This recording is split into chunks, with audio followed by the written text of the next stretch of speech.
Namasté. Bienvenue à toi, cher auditeur. C'est toujours un plaisir de savoir que quelqu'un nous écoute quand on s'exprime, et j'en suis fort aise. Aujourd'hui, un sujet qui n'est pas nouveau, mais qui est toujours difficile et mal compris. Il s'agit de la volonté de Dieu. Tellement de gens se demandent ce qu'est la volonté de Dieu.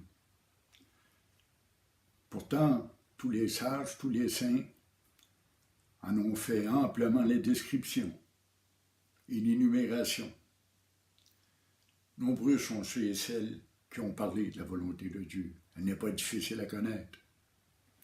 On dit que Dieu est parfait. En fait, il n'est ni être, ni non-être. C'est lourd, c'est difficile à comprendre. On peut juste arriver à le concevoir un peu. Quelle est donc la volonté de Dieu et comment la connaître? Est-ce en cherchant dans des livres, dans des vidéos, dans des conférences? Non.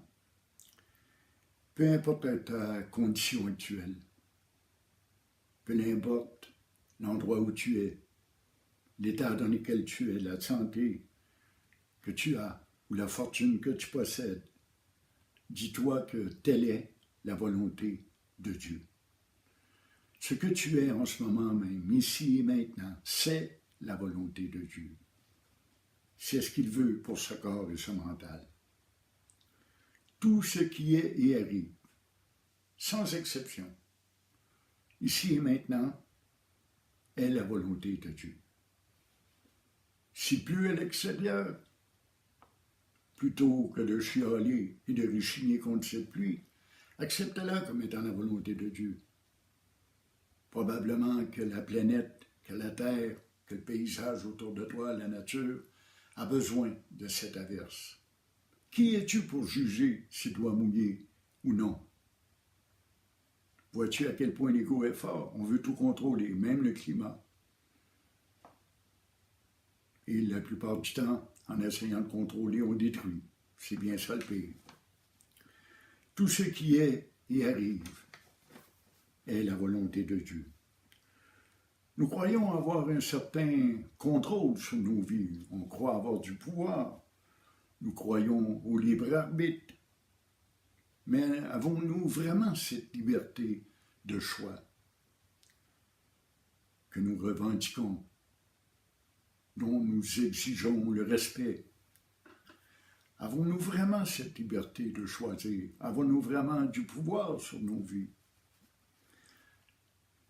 Quand on y regarde de plus près, on se rend compte qu'on a été poussé à gauche, poussé à droite. On n'a pas choisi grand-chose. On voulait des choses qui ne se sont pas réalisées. On a demandé ou exigé de l'amour des gens, de la réussite, du succès, de la popularité. On n'a pas toujours réussi. Parfois, ça a fonctionné aussi. On dirait que des fois, on est capable de contrôler le véhicule. On tourne à gauche, puis ça tourne à gauche. Mais il arrive des moments dans notre vie où on tourne à gauche, le véhicule se dirige à droite. On se rend compte alors qu'on ne contrôle rien. On est maître de rien dans notre vie. On a l'impression, l'illusion qu'on est le maître et qu'on contrôle. Au point même qu'on vient qu'à croire que les pensées créent des événements. Si je pense telle ou telle chose, elles vont se produire. Quelle foutaise! Quelle foutaise! Nous agissons et réagissons toujours en fonction de notre éducation, de nos conceptions, de nos fausses croyances, etc. Toujours. Est-ce là de la liberté de penser, de la liberté de choix? Non. Parce que j'ai appris à être de telle façon, j'agis toujours de cette façon-là. Parce que j'ai appris ou me suis confirmé, me suis adapté à telle façon de penser, je pense toujours de cette façon-là. Toutes mes conceptions, toutes mes croyances, tous mes préjugés forment qui je suis. Et j'ose prétendre que je suis ce corps et ce mental, alors que tout se fait de lui-même. Nous avons l'illusion du pouvoir, c'est ce qu'on appelle Maya.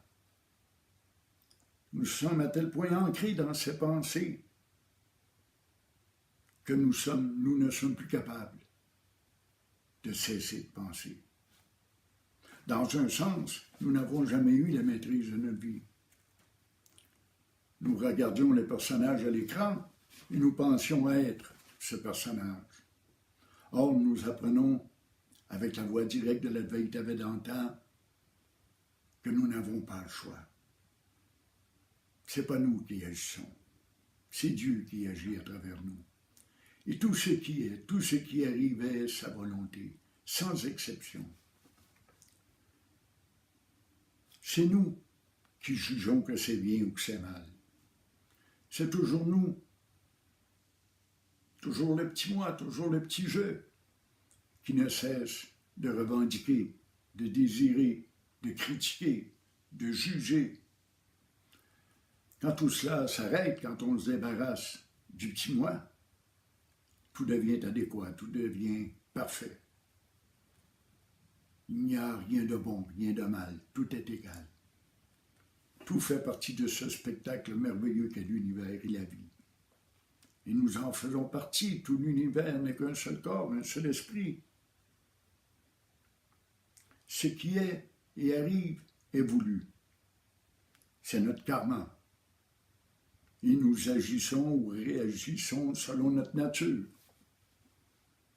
Nous avons été créés dans un but. L'être humain a cette possibilité éclatante, merveilleuse, de redécouvrir sa vraie nature. Pourquoi? Parce que son intellect le lui permet.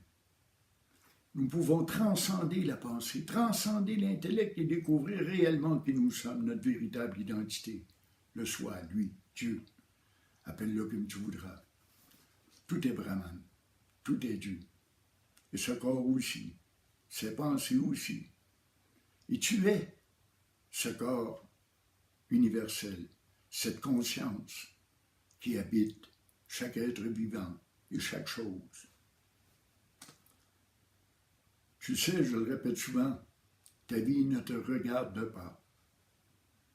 Médite longuement sur cette phrase. Apprends à ne plus t'impliquer, mais à laisser la vie être, à accepter tout bonnement, avec simplicité et bon cœur, ce qui est. Ce que Dieu te donne ou t'enlève, c'est toujours pour une bonne raison, dans le but d'avancer vers lui. Dieu nous appelle à lui. C'est merveilleux, vous savez. Nous sommes probablement la seule espèce qui a la possibilité d'atteindre le divin, l'absolu. Profitons-en. Profitons-en dans cette vie présente. Nous n'avons qu'à nous abandonner complètement à Dieu, à transcender l'ego, à laisser la nature suivre son cours. Pourtant, notre vie durant, nous avons essayé de faire des barrages sur la rivière, d'arrêter l'eau avec nos mains, de la faire dévier de parcours. C'est là que nous croyons avoir un pouvoir, alors que nous n'en avons pas, nous n'en avons guère, nous en avons peu. On ne peut pas arrêter la rivière ou la détourner. Laisse-la couler. Laisse-la descendre avec le courant. Tu verras où la rivière va te porter. La nature, la vie, nous conduit à Dieu. C'est le but de la vie.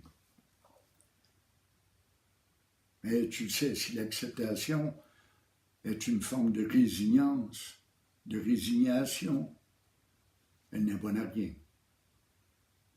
Si je me soumets comme un esclave se soumet à son maître, je suis sur la mauvaise voie. C'est de mon plein gré, avec audace, que je dois oser m'abandonner à Dieu. M'abandonner avec foi et confiance et le laisser diriger. Nous devons soumettre l'ego à la volonté de celui qui est. Voilà le but de toute démarche, religieuse ou spirituelle. Voilà l'enseignement de tous les grands maîtres et de tous les grands saints, de tous les grands sages. Le but de la vie est de nous conduire à la réalisation spirituelle. Cela me fait du sens, du moins. Quel serait le but de la vie? Accumuler des richesses, accumuler des conquêtes, obtenir popularité, pouvoir, devenir quelqu'un d'honorable, devenir simplement une bonne personne, élever des enfants. Non, non, non. Le but de la vie, le plus haut sommet qu'on peut atteindre, c'est le divin. Il n'y a rien de plus haut que Dieu. Et il est unique. Il est tout ce monde, tout cet univers. Voilà le but de la vie. Ne faire qu'un avec lui. Nous sommes dans un train depuis notre naissance. Mais nous avons toujours refusé de suivre la voie et de rouler à telle ou telle vitesse, dans telle ou telle condition. Nous voulons tout arranger comme un metteur en scène. Suivons la voie, tout simplement. Laissons le train rouler. Et sache que quand on réussit à dépasser l'ego, à le transcender, il n'y a même plus personne dans le train. Il n'y a plus de passagers. Il n'y en a jamais eu. Quand le mental se tait, quand le mental s'efface, il n'y a même plus de train. Il n'y a que la voie directe que l'on suit à toute vitesse. Voilà qui est tout pour aujourd'hui. Je vous remercie sincèrement de me prêter votre audience à ces petites vidéos. Continuez à m'envoyer vos commentaires ou à demander des conseils, j'adore ça. Et j'y répondrai toujours, soyez-en assurés. Vous pouvez me faire venir vos réflexions sur Messenger, à Bougourou, B-O-G-O-U-R-O-U, @gmail.com. J'adore vous recevoir et vous lire avec attention et apporter des réponses à vos questions. Bonne journée.